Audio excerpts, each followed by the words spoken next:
పాప సుగాలి ప్రీతి ఇష్యూ.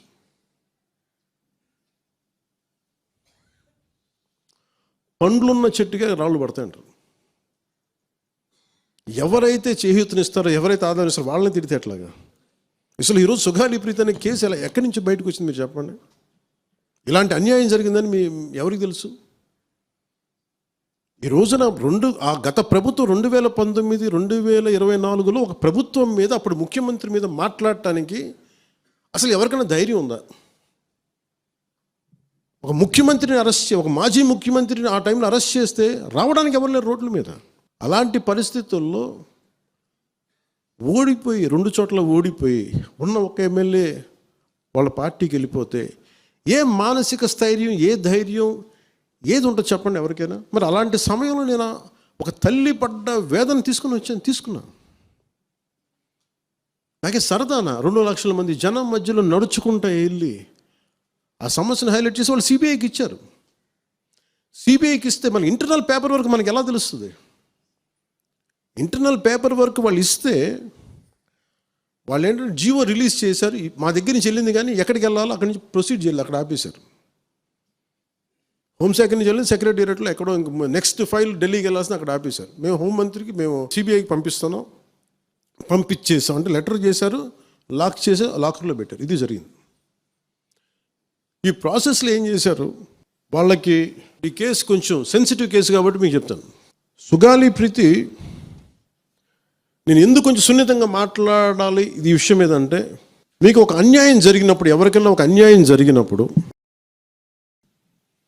మనం ఏం చేస్తామంటే, నాకు ఆ వ్యక్తికి శిక్ష పడాలి, ఇంకింతే ఉండాలి. వాళ్ళు ఏం చెప్తున్నారంటే, ఎవరైతే ఈ వెనకున్నారో, మరి గవర్నమెంట్ ద్వారా వచ్చారు, గత ప్రభుత్వం ఎలా వచ్చారో, వాళ్ళు ఏం చేశారంటే, మనం పెట్టిన ఒత్తిడి, ఆ రోజు 2 లక్షల మంది మనం జనంతో తీసుకెళ్ళి అది నేషన్ వైడ్ ఇష్యూ అయ్యేటప్పటికి వాళ్ళు చేసింది ఏంటంటే, మనం చేసిన పోరాటం వల్లే ఎస్సీ ఎస్టీ అట్రాసిటీ కేసు బాధితులకు చట్ట ప్రకారం ఇచ్చే ప్రయోజనాలు, పరిహారాలు వారి కుటుంబానికి దక్కాయి. కర్నూలు రూరల్ మండలం దిన్నెదేవరపాడులో 5 ఎకరాల వ్యవసాయ భూమిని కేటాయింపబడింది. ఆ గ్రామం కర్నూలు నగరానికి 9 కిలోమీటర్ల దూరంలో ఉంది. ఈ రోజున మార్కెట్ వాల్యూ కనీసం ఎకరాకి వాళ్ళు చెప్పడం, మీరు క్రాస్ చెక్ చేసుకుని 2 కోట్ల వరకు ఉంటుందని చెప్తా ఉన్నారు. వీరి కుటుంబానికి కర్నూలు కార్పొరేషన్లో కల్లూరు వద్ద 5 సెంట్ల ఇంటి స్థలాన్ని కేటాయింపు చేసిన ప్రభుత్వం. సెంటు 10 లక్షల నుంచి 15 లక్షల వరకు ఉంటుంది. పాప 2 తల్లిదండ్రులకి రెవెన్యూ శాఖలో జూనియర్ అసిస్టెంట్గా ఉద్యోగం ఇవ్వడం అయింది.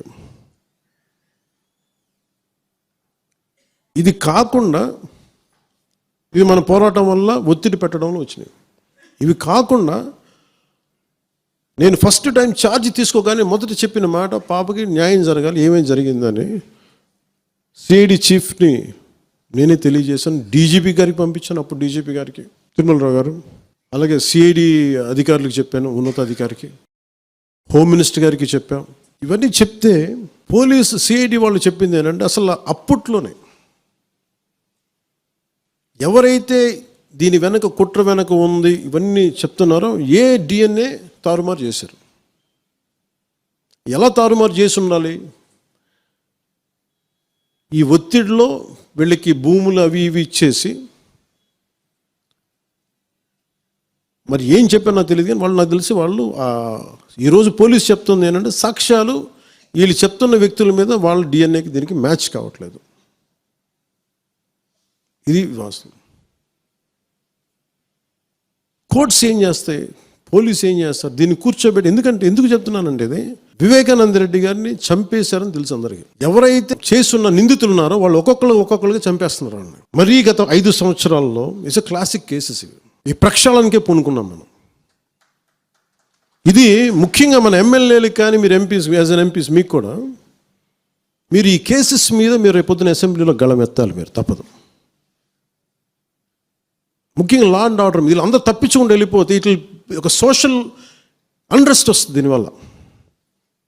అంటే వ్యక్తికి ఒక నేరస్తుడు చేసిన, ఒక కులానికి చెందుతాడు ఏదో ఒక నేరస్తుడు, మనం ఏం చేయలేము దానికి.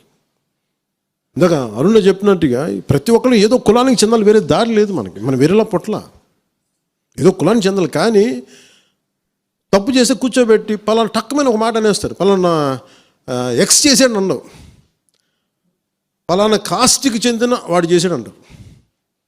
అసలు కాస్ట్ ఎక్కడి నుంచి వచ్చిందో తెలియదు క్రైమ్కి. సో అందుకని మేము బీయింగ్ లీడర్ నేను చాలా సెన్సిటివ్గా మాట్లాడాలి. మరీ నేను మిగతా వాళ్ళు గబుకుని మాట్లాడేసి గత ప్రభుత్వ నాయకులు మాట్లాడేసి వెళ్ళిపోవచ్చు, ఈజీ అది. కానీ నేను అలా మాట్లాడకూడదు. దట్టు నేను ఇప్పుడు డిప్యూటీ సీఎం పదవిలో ఉన్నాను కాబట్టి నేను చాలా ఒళ్ళు దగ్గర పెట్టుకుని మాట్లాడాలి.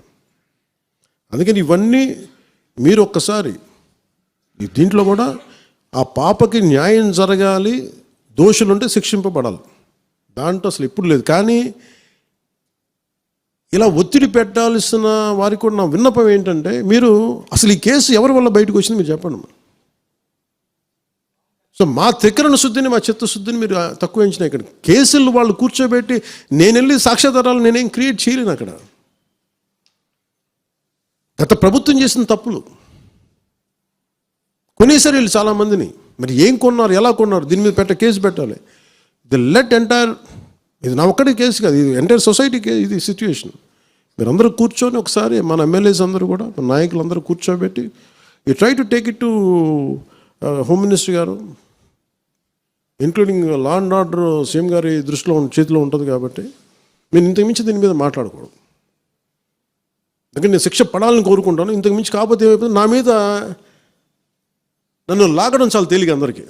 ఎందుకంటే నేను మెత్తని మనిషిని కదా, నా మీద రాళ్ళు వేసేయండి ఈజీ, నా చొక్కా పట్టుకొని ఈజీ. అదే గత ప్రభుత్వం ముఖ్యమంత్రిని పట్టుకోమని చెప్పండి, ధైర్యం కూడా చేయరు, ఇప్పటికీ ధైర్యం చేయరు. ఎందుకంటే వాళ్ళ మనుషులు ఇళ్లలోకి వచ్చి కొడతారు, క్రిమినల్స్ వచ్చి ఇళ్లలోకి వచ్చి కొడతారు, చంపేస్తారని భయం.